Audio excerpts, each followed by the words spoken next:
Okay, people, we will be doing these questions here. What is the SI unit of pressure? Pressure का SI unit क्या है? कल तेरा science है ना? हाँ, क्या है SI यूनिट? प्रेशर होता क्या है? फॉर्मूला क्या है? ओके, तो pressure is equal to force upon area. Force का यूनिट क्या है? कि ऐसे भाई साहब दुल्हनिया की तरह ऐसा मत करो. Hmm newton. और एरिया मीटर स्क्वायर. तो न्यूटन पर मीटर स्क्वायर को अपन क्या लिखते हैं? Pascal. 1 pascal is equal to 1 newton पर मीटर स्क्वायर. ठीक है. That is the SI unit. SI मतलब standard international unit. Name the right a name of a disorder caused by thyroid. Thyroid gland से कोई डिसऑर्डर होता है. Thyroid gland कहाँ पे लोकेटेड होता है? It is located here, right? It is absolutely functional once we attain the age of puberty. इससे कौन सा हार्मोन रिलीज होता है?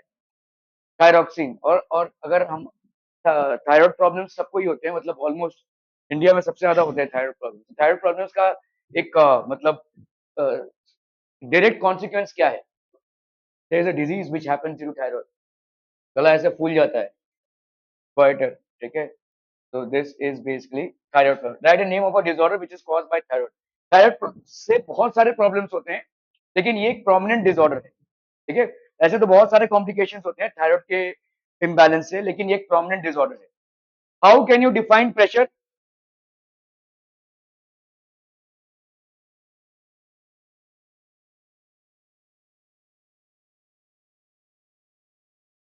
Per unit area. Pressure is amount of force applied.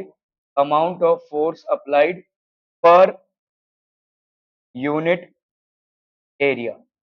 ठीक है, क्लियर है भाई साहब? चलिए इसको करना है. State the prominent change.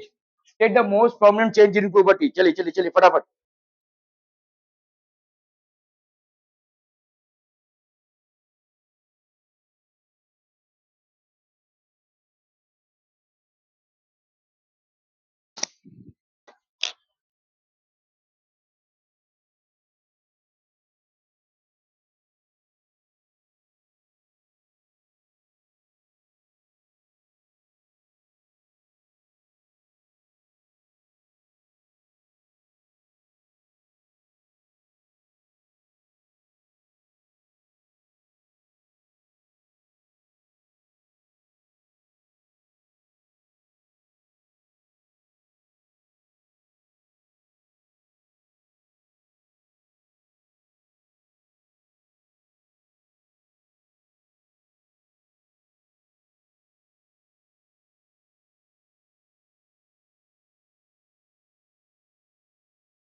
State the most prominent change during puberty.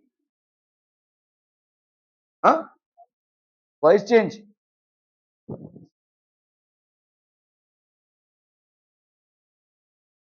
Capable of reproduction. Puberty का main मकसद क्या है? What is ये voice change होना, height बढ़ना, वैसा? What is the main purpose? To get the person capable of reproduction. ठीक है? तो ये reproduction capability हम बोल सकते हैं. ठीक है? Reproduction capability. Reproduction capability. ठीक है? Acquiring a reproduction capability. State the puberty age in human females. 11 to 19. ठीक है? 11 to 19. ये इतना बड़ा एज स्पैन क्यों है? 11 to 19 मतलब ऑलमोस्ट 8 years. Why? 11 to 12 हो सकता है, 13 हो सकता है, 11 से 13, 11 to 19 तक क्यों है?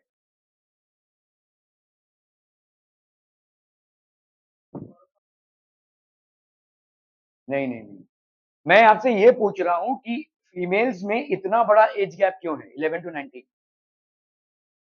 नहीं, बिकॉज आपके जो देखो क्लाइमेट हमको इम्पैक्ट करता है.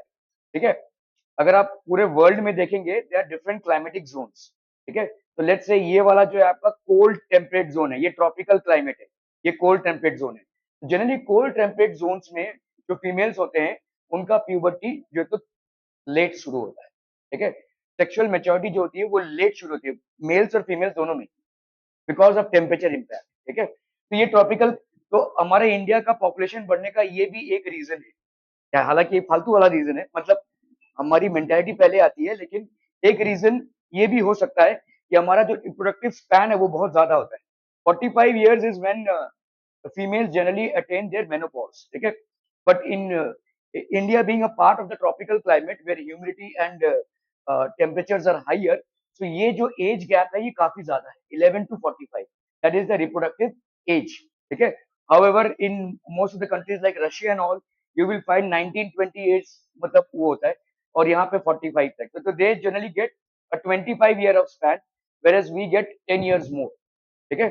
So that is one reason why uh, population is generally higher. Okay, the end of puberty is marked by a noticeable change. What is it? Noticeable change जो दिखता हो.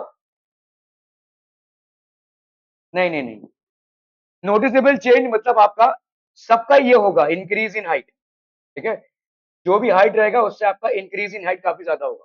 ठीक है? आप आपके उम्र में जब आप किसी रिश्तेदार को बहुत दिनों बाद मिलेंगे, बहुत दिनों बाद क्या 6-7 महीने बाद ही मिलेंगे, तो बोले अरे कितना लंबा हो गया, अरे ऐसा बोलेंगे. ठीक है? तो yes, this is the time when your body grows in height. ठीक है? सो अटेनमेंट ऑफ और increase in height is one noticeable change जो दिखता है. ठीक है?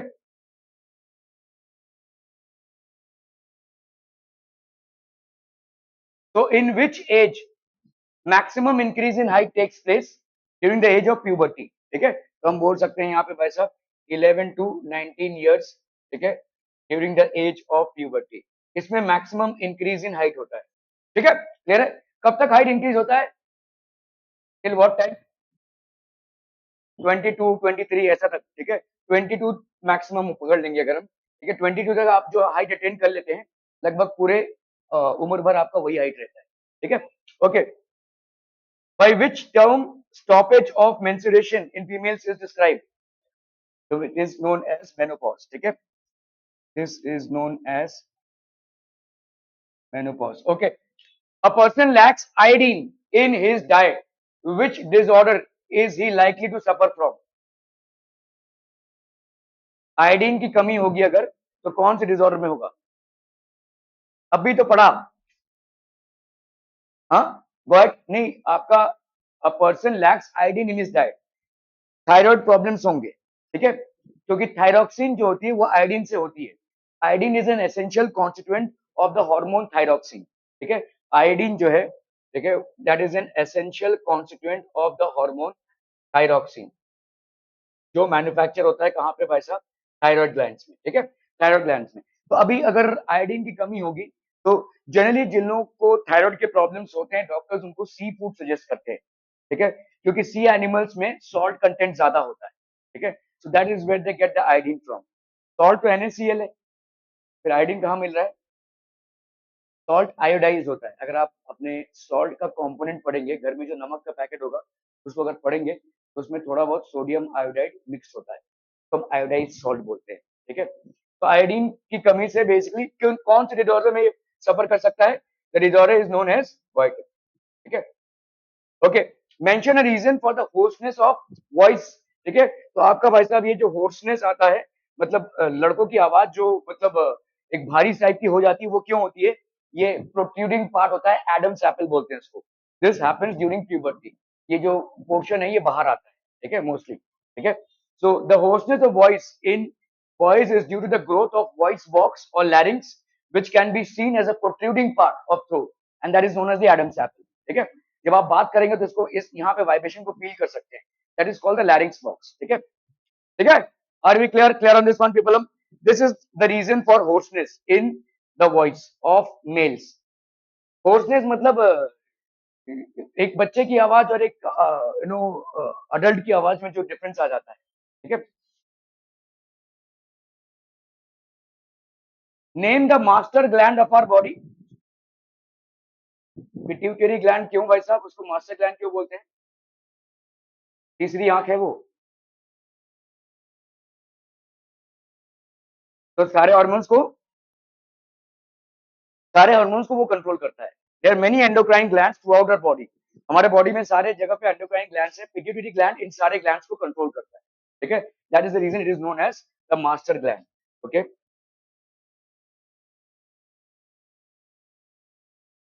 Pituitary gland because it controls because it controls all other endocrine glands of our body. ठीक है, because it controls all other endocrine glands of our body. Name the force which opposes motion. Friction. ठीक है, so friction is the force which opposes motion. Friction is the force which opposes motion. Health is not just the absence of disease, it is much more. सिर्फ absence of disease he health नहीं होता है, कुछ और भी होता है क्या? What is health?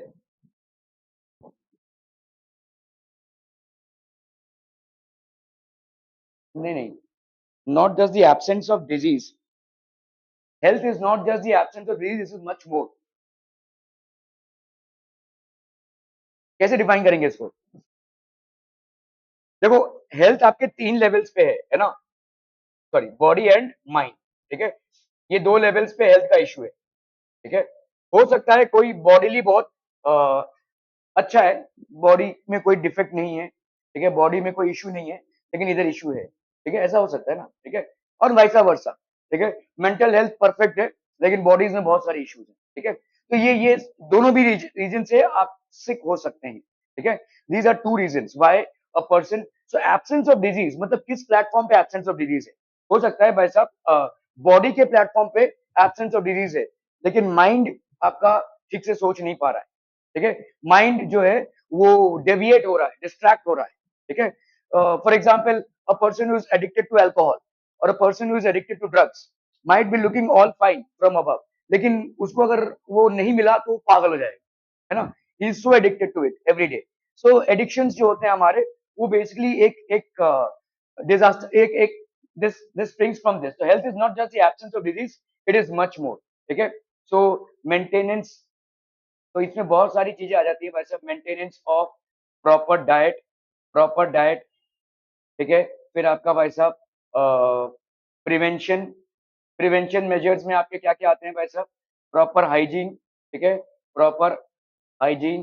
Then we have vaccination on time. ठीक है, प्रॉपर वैक्सीनेशन ऑन टाइम। ये सारे आपके हेल्थ के कॉन्सिक्वेंस हैं, these are all factors of health. ठीक है, ये सारी चीजें आ जाती हैं।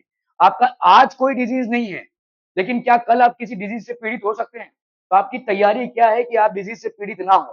ठीक है, एक तैयारी ये है कि भाई साहब आप अपने हाइजीन को मेंटेन रखें, और दूसरी तैयारी ये है कि अगर उस डिजीज के अगेंस्ट में कोई वैक्सीनेशन है तो प्लीज उसको लगवा कर रखिए।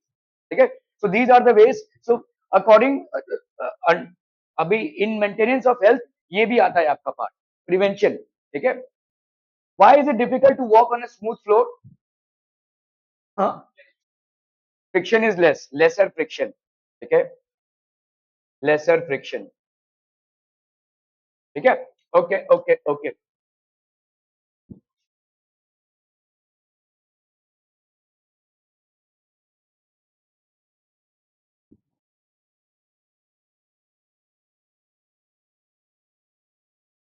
State the dependency of frictional force on the viscosity of the liquid. What is viscosity? Mercury देखा है, ओके okay. और वाटर देखा है आपने, राइट? मतलब समझ लो एक बीकर है, इसमें भाई साहब आपने वाटर भर दिया इधर, let's say you have filled water here and here you have filled mercury, H लिख रहा हूं क्योंकि मरकरी का सिंबल होता है एच। अभी इसमें आपने कोई एक बॉल फेंका, ठीक है, इसमें भी फेंका, लेट्स से बॉल प्लास्टिक का हो या सॉलिड, कोई भी एक मेटल बॉल, कुछ भी है, ठीक है। तो which one will go down? हाँ, वाटर में ये फटाक से नीचे जाएगा भाई साहब, है ना? यहाँ पे ये नहीं जाएगा क्योंकि ये गाढ़ा लिक्विड है। विस्कोसिटी मतलब गाढ़ापन, ठीक है। आप मतलब कितना ज्यादा फ्रिक्शन क्रिएट हो रहा है, ठीक है। See when you move through a liquid there is a friction that is created, और वो आपके स्पीड को स्लो डाउन कर देता है, ठीक है। फॉर एग्जाम्पल एक बार क्या हुआ कि हमारे शिवांश जी भाई साहब एक स्विमिंग पूल में जंप करने गए और उसमें पानी नहीं था, तो क्या होगा? अगर he jumps on a swimming pool which has no water in it, तो भाई साहब सब टूट जा, हाथ पैर टूट जाएगा, है कि नहीं? तो पानी कर क्या रहा है? वो बहुत ऊपर से कूद रहा है। तो पानी, what is this water doing? When he is jumping to that height, the water is creating a friction. इसको अपन विस्कस फोर्स बोलेंगे। तो लिक्विड में जो फ्रिक्शन क्रिएट होता है उसको अपन बोलते हैं विस्कोसिटी, ठीक है। तो ये एक फ्रिक्शन क्रिएट कर रहा है। So by the time he is reaching the ground floor of the swimming pool, the velocity has reduced so much that it is not going to impact him. For example, let's say ये आपका एक swimming pool है, ठीक है। अगर ये भाई साहब यहाँ से कूद रहे हैं, ठीक है, इसमें पानी है तो कुछ नहीं होगा, पानी नहीं है तो भाई साहब हाथ पैर टूट जाएंगे, है ना? तो ये क्या हो रहा है कि तो इसमें देखो, जब पानी नहीं है तो धड़ाम से नीचे गिरेगा, है ना? जब पानी है तो बहुत धीरे धीरे नीचे गिरेगा, शायद नीचे तक जाए भी ना, उसके पहले इसकी वेलोसिटी जीरो हो जाए या इसका स्पीड जीरो हो जाए। ऐसा क्यों हो रहा है? Because he is constantly experiencing a viscous force, ठीक है। जो वाटर है वो उसके मूवमेंट को अपोज कर रहा है। जैसे सॉलिड्स में ऊपर आपका फ्रिक्शन होता है, वैसे लिक्विड्स में आपका विस्कोसिटी होता है। लिक्विड्स हैव गॉट विस्कोसिटी, ठीक है। Because of this viscosity the velocity reduces. तो वो जब तक नीचे पहुंचेगा बहुत धीरे हो जाएगा, it's not going to impact him anymore. समझ में आ रहा है? अभी ये विस्कोसिटी लिक्विड के डेंसिटी पे डिपेंड करती है। ये जो विस्कोसिटी है, ये जो विस्कोसिटी है विच इज लिक्विड फ्रिक्शन, ठीक है, ये डिपेंड करता है भाई साहब लिक्विड के डेंसिटी पे। It depends on the liquid density. ये लिक्विड के डेंसिटी पे डिपेंड करता है, मतलब लिक्विड जितना घना होगा, ठीक है, जितना ज्यादा डेंस होगा उतना ज्यादा विस्कोसिटी होगा। सो मरकरी भाई साहब डेंस है, इसीलिए भाई साहब विस्कोसिटी भी ज्यादा होगी और स्पीड रुक जाएगी। Are we clear on this one people? ठीक, okay. Iron is needed by our body, why? अगर हम आयरन नहीं लेंगे तो क्या होगा? What are the iron deficiency diseases?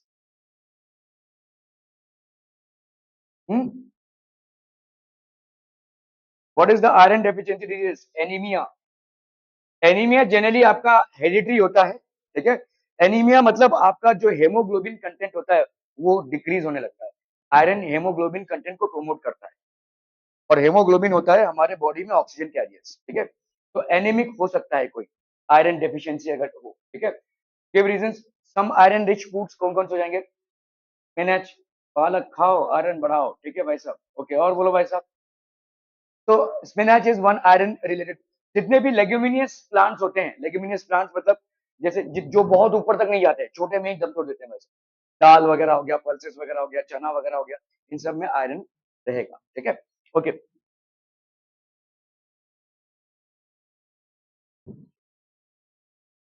Why do we always apply powder on carom board? Why? To decrease the friction, ठीक है, okay. So to decrease friction and create smooth movement, okay. To decrease friction and create smooth movement, okay. In a brief manner explain the change in the state of motion.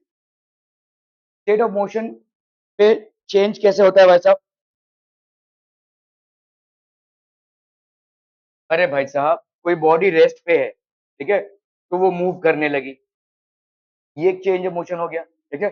कोई body late से know move कर रही है, आपने force लगाया तो उसको आपने क्या कर दिया, stop. Is there a change in the state of motion? Yes it is. कोई बॉडी एक डायरेक्शन ए में मूव कर रही है, कोई बॉडी एक डायरेक्शन ए में मूव कर रही है, आपने उसको फोर्स अप्लाई करके क्या कर दिया, उसकी डायरेक्शन को चेंज बी कर दिया, ठीक है। फॉर एग्जाम्पल बॉलर ने ऐसे बॉल डाला और बैट्समैन ने इस तरफ मारा, तो क्या हो गया भाई साहब, बैट्समैन ने फोर्स अप्लाई किया जिसकी वजह से क्या हो गया, बॉल का डायरेक्शन चेंज हो गया, ठीक है।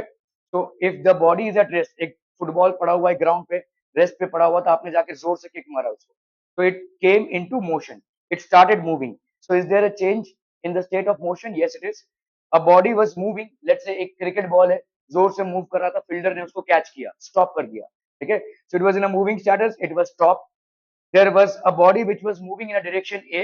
By applying force, its direction changed to direction B. So, is there a change? Yes, there is a change. Okay, okay, okay, okay.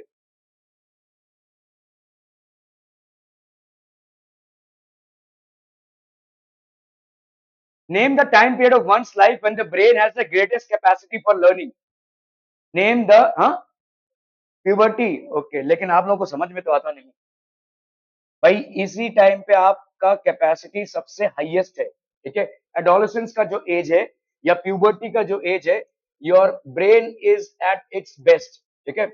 आप जितनी जल्दी अभी चीजों को समझेंगे, जानेंगे या उसको एक्सपीरियंस कर सकते हैं, उतना ऐसा you are at the peak of your careers, you are the peak of your life as of now. ये अभी कभी भी नहीं मिलेगा, ठीक है। The sharpness that you have got now is never going to come back, ठीक है। Name the time period of one's life when the brain has the greatest capacity for learning. तो ये जो लर्निंग की कैपेसिटी है, this is the maximum at this point of time, जो आप लोगों को समझ में नहीं आती है, वैसे क्या करें। Okay. So this has the greatest capacity for learning. ये आपका greatest capacity है for learning अभी, ठीक है। Okay. A sharp X cuts the long earlier than a blunt X. Explain why. Long नहीं होगा, log होगा, ठीक है, log of food. Why? X मतलब समझ में आना, कुल्हाड़ी, ठीक है। तो कुल्हाड़ी जो शार्प होता है वो फटाफट काटेगा, ना कि एक ब्लंट वाला मोटा जिसमें धार कम हो गया, क्यों? नहीं नहीं नहीं नहीं, तो वो बताइए ना। देखिए प्रेशर क्या होता है, इसका प्रेशर होता है आपका फोर्स अपॉन एरिया। तो शार्प वाले में ये एरिया कम हो जाएगा, शार्प वाले में एरिया कम हो जाएगा। अगर एरिया कम हो जाएगा तो प्रेशर बढ़ जाएगा, क्योंकि आपका भाई साहब फोर्स तो वही लगा रहे हैं आप, ठीक है। तो एरिया अगर कम हुआ तो आपका प्रेशर बढ़ जाएगा, समझ में आ रहा है ये। और एरिया को अगर आप बढ़ाओगे तो प्रेशर कम हो जाएगा, ठीक है। This is happening in case of a blunt axe, ठीक है, ये ब्लंट एक्स में हो रहा है। And this is happening in the case of a sharp axe, sharp axe, ठीक है। क्लियर है भाई साहब? Are we clear on this one people? Okay okay okay. और क्वेश्चन चले तब तक कीजिए भाई साहब, हम यहाँ पे कुछ और क्वेश्चन पिक करते हैं।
ओके सो और दो तीन क्वेश्चन उठा लेते हैं यहाँ पे। Name the device use to measure atmospheric pressure. तो एटमॉस्फेरिक प्रेशर को बेसिकली हम किस में मेजर करते हैं? बैरोमीटर से, ठीक है। It is measured by barometer. देखा है आप लोगों ने इसको? साइकिल में हवा नहीं भराते हो तो ये, अगर आप टू व्हीलर में हवा भरा रहे होगे तो ये देखो वो ऐसा एक ऐसा रखेगा पाइप सा, ठीक है, सिंपल, उसको वैसा वैसे चेक करेगा और उसमें कांटा ऐसे घूमेगा। दिस इज बैरोमीटर ओनली, ठीक है। ये एक टाइप का बैरोमीटर, ये प्रेशर को चेक कर रहा है, ठीक है। जब भी आप हवा भराते हैं तो वो चेक क्यों करता है? ताकि हवा भर जाने के बाद फूट ना जाए, वो ब्लास्ट ना हो जाए, ठीक है। So that is a small barometer that person uses. Barometer is a device, ठीक है, which is used to measure atmospheric pressure. It consists of a long tube, ऐसा एक लॉन्ग सा ट्यूब होता है, देखो ऐसा ट्यूब होता है ना, okay, containing mercury which is dipped upside down into a container of mercury. The figure is, तो ये आपको भाई साहब प्रेशर दिखाएगा, what is basically the pressure, what is the normal pressure, normal air pressure कितना है, 760 मिलीमीटर ऑफ Hg, या अपन बोल सकते हैं 76 सेंटीमीटर ऑफ मरकरी, इसको लिख लीजिए भाई साहब, normal air pressure, this is normal air pressure, ठीक है। अलग अलग, या 1 एटमॉस्फेयर बोलते हैं हम इसको, 1 एटमॉस्फेयर, या 1.015 इंटू 10⁵ न्यूटन पर मीटर स्क्वायर, या पास्कल भी बोल सकते हैं। These are all different ways of writing the same thing which is 1 atmosphere और एक normal air pressure.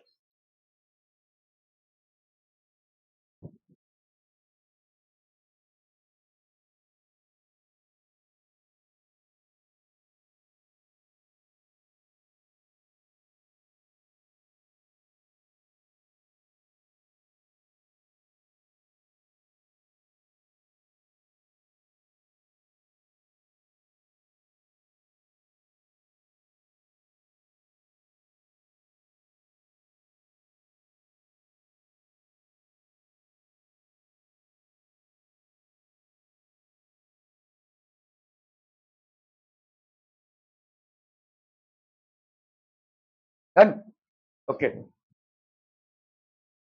Mercury, mercury, Hg मतलब मरकरी, मरकरी में हम रीडिंग करते हैं ना, ठीक है, तो ये मरकरी होता है। एक्चुअली में कैसा होता है, देखो ये एस, दिस इज हाउ एक मरकरी का ट्यूब होता है ऐसे, ठीक है, और इसमें भाई साहब मरकरी भरा हुआ है, तो लेट्स से मरकरी ऐसा भरा हुआ है, ठीक है। तो आपने जैसे एटमॉस्फेयर से इसको कनेक्ट किया, ठीक है, तो इसमें क्या हो जाएगा, एटमॉस्फेयर का प्रेशर आएगा और ये नीचे जाएगा, एक नीचे जाएगा एक ऊपर जाएगा, तो नीचे और ऊपर में भाई साहब कितना डिफरेंस आ जाएगा, 76 सेंटीमीटर का, इसी को हम बोलते हैं 76 सेंटीमीटर ऑफ Hg। ये वाला जो नीचे गया वो किसकी वजह से गया, हवा की वजह से गया, एटमॉस्फेयर की वजह से गया। यहाँ पे वैक्यूम रहता है, हमने पहले वैक्यूम से पूरे एयर को निकाल देते हैं, ठीक है, so there is no air inside. The moment air is let in, what will happen, this will go down, if this goes down this goes up, so there is basically a difference in height that is created. ये जो difference in height create हुआ है, ये भाई साहब आपका pressure हो जाएगा, this will be the pressure, ठीक है, क्लियर है, okay okay okay. Differentiate between sliding and rolling friction, ठीक है। The differences between sliding and rolling friction are, sliding friction, it is the friction acting on the plane surfaces और straight surfaces. तो ये भाई साहब plane surfaces और straight surfaces पे जो फ्रिक्शन एक्ट हो रहा है, ठीक है, प्लेन सर्फेसेस और स्ट्रेट सर्फेसेस पे स्लाइडिंग फ्रिक्शन, मतलब आप देखो ये एक प्लेन सर्फेस है, मैं इसको, ठीक है, I am pulling this, so there is a friction that is happening. The motion of a body is accompanied by rubbing of surfaces. तो एक सरफेस दूसरे सरफेस के ऊपर रब कर रहा है, ठीक है, one surface is rubbing over the other surface. So one surface is rubbing over the other surface, over the other surface, ठीक है। Large amount of work is done, देखो अगर मुझे समझ लो ये एक टूल है, इसको मुझे पुश करना है आगे तक, ठीक है, तो अच्छा खासा धक्का मारना पड़ेगा मुझे। अगर मैंने इसके नीचे व्हील्स लगा दिए तो उतना धक्का मारना पड़ेगा क्या, नहीं, तो मेरा वर्क डन जो है वो कम हो जाएगा, ठीक है। The amount of energy that I would require to move if this tool happen to have wheels underneath will be lesser, ठीक है, तो ये वर्क डन होता है भाई साहब, ठीक है। तो यहाँ पे आपका large amount of work done है। Rolling friction, it is a friction acting on round objects like wheels which acts on the body. The motion is accompanied by changing the area on the contact of wheels. तो आपका भाई साहब area आपने कम कर दिया। Wheels से फायदा क्या हुआ है आपका, देखो यहाँ पे ये समझ लो कोई बॉडी है दूसरे बॉडी के ऊपर रखी हुई है, ठीक है, तो यहाँ पे एक एरिया ऑफ कॉन्टैक्ट काफी ज्यादा है, लेकिन जैसे ही आपने उसको व्हील्स पे रख दिया, जैसे आपने व्हील्स लगा दिया, तो आपने एरिया ऑफ कॉन्टैक्ट को कम कर दिया, ठीक है। The moment you keep wheels, ठीक है, the area of contact becomes less, ठीक है, are we clear, small amount of work is done. So rolling friction में भाई साहब आपका small amount of work done होता है, ठीक है, और आपका भाई साहब इसमें large amount of work done होता है, ठीक है, आर वी क्लियर। पहले के ज़माने में जब आपने कभी देखा है कि बड़े-बड़े जो महल बनते थे या मंदिर वगैरह जो बनाया जाता था, कैसे बनाया जाता था? इतने बड़े-बड़े पत्थर वहाँ पे लेकर कैसे जाए जाते थे, ठीक है? सो यहाँ पे हमने रोलिंग फ्रिक्शन को यूज़ किया था। तो ये जो बड़े-बड़े पत्थर होते थे, उन पे ऐसे लॉग्स ऑफ वुड ऐसे डाला जाता था। उस टाइम पे तो ट्रक वगैरह था नहीं, ठीक है? ऐसे लॉग्स ऑफ वुड को डाला जाता था। तो सामने से एक बंदा ऐसे लॉग्स ऑफ वुड डालता रहता था और ऐसे ये 4-5 लॉग्स ऑफ वुड यहाँ से एक जन निकालते रहते थे, ऐसे डालते रहते थे और एक जन इसको खींचते रहते थे, ठीक है? That's how they finally realise that rolling is requiring lesser amount of work done, ठीक है? रोलिंग में काफ़ी less amount of work done हो रहा है बिकॉज़ आपका surface area in contact is less. Are we clear on this one people? हम बहुत बढ़िया भाई साहब, बहुत इंटेलिजेंट लोग हैं आप लोग, ठीक है? आज के लिए जाइए।